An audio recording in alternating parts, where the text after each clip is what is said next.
estem en un moment ara on hem de construir el quart pilar de l'estat del benestar, que vol dir drets socials, d'atenció a la gent que tenen un determinat grau de dependència. Doncs això ara esdevé un dret universal. El que us dic és que Barcelona aquest procés l'agafa com una gran oportunitat.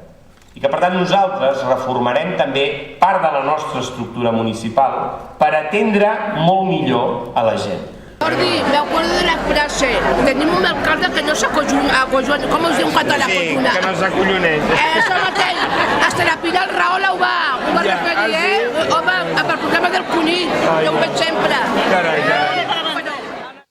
Jo determinaré el que hi hagi una persona depenent de mi, que sigui un comissionat, algú que vagi a perseguir per concretar totes aquestes polítiques.